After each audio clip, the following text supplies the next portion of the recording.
বাড়িতে জিলাপি বানাতে গেলে কি চ্যাপ্টা হয়ে যায় নাকি রস ঢোকে না? আজ আমি আপনাদের দেখাবো কোনো রকম ইস্ট বা চালের গুঁড়ো ছাড়াই মাত্র 5 মিনিটে দোকানের মতো পারফেক্ট পেঁচানো আর মচমচে জিলাপি বানানোর গোপন কৌশল। এই জিলাপি 3-4 ঘন্টা পরও থাকবে একদম মচমচে।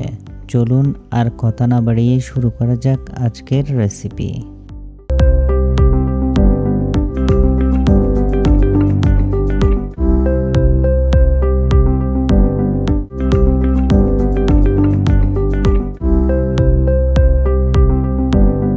মূল ব্যাটার তৈরির পালা। 1 কাপ ময়দা, 1 টেবিল চামচ কর্নফ্লাওয়ার অতিরিক্ত মচমচে করার জন্য, আর 1 চামচ বেকিং পাউডার নিয়ে নিন।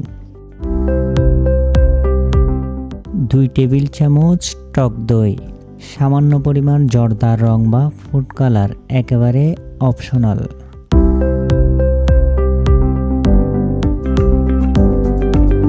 এখন অল্প অল্প জল দিয়ে একটা মসৃণ ব্যাটার তৈরি করুন। মনে রাখবেন ব্যাটার যেন খুব বেশি পাতলা বা খুব বেশি ঘন না হয়।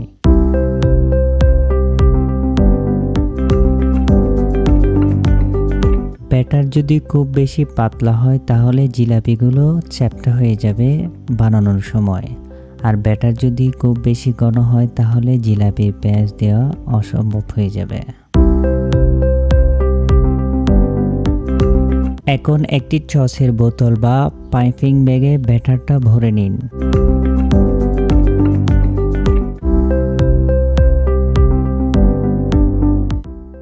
জিলাপি বানানোর আগে শিরাটা তৈরি করে নিতে হবে, যাতে জিলাপি ভাজার সাথে সাথে জিলাপিগুলো গরম শিরায় দিতে পারেন। এতে জিলাপিগুলো অনেকক্ষণ মচমচে থাকবে। শিরা তৈরি করার জন্য 1 কাপ জল দিয়ে দিন এবং সাথে 2 কাপ চিনি অ্যাড করে দিন। এবার শিরার সাথে অ্যাড করুন 1-2টা এলাচ আর সামান্য কয়েকটা তেজপাতা।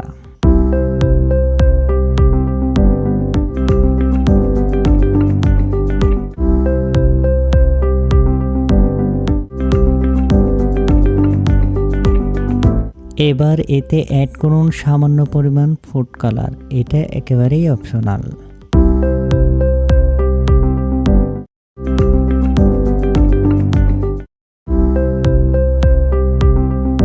শিরাটা খুব বেশি ঘন করবেন না, জাস্ট একতারের মতো আঠালো হলেই নামিয়ে হালকা গরম অবস্থায় রেখে দিন।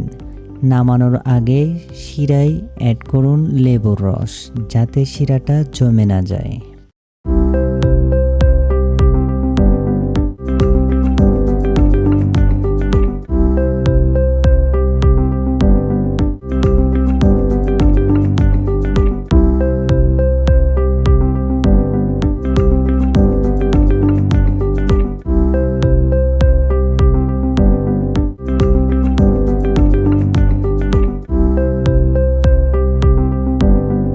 প্যানে পর্যাপ্ত তেল গরম করে মাঝারি আঁচে জিলাপির পেঁচ দিন।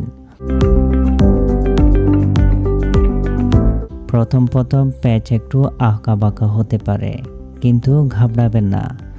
ব্যাটারে 1-2 চামচ টক দই দিলে জিলাপি আরও বেশি ফুলে ওঠে।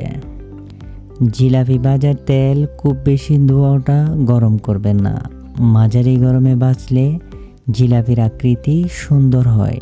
2 পিঠ উল্টিয়ে লালচে করে ভেজে নিন।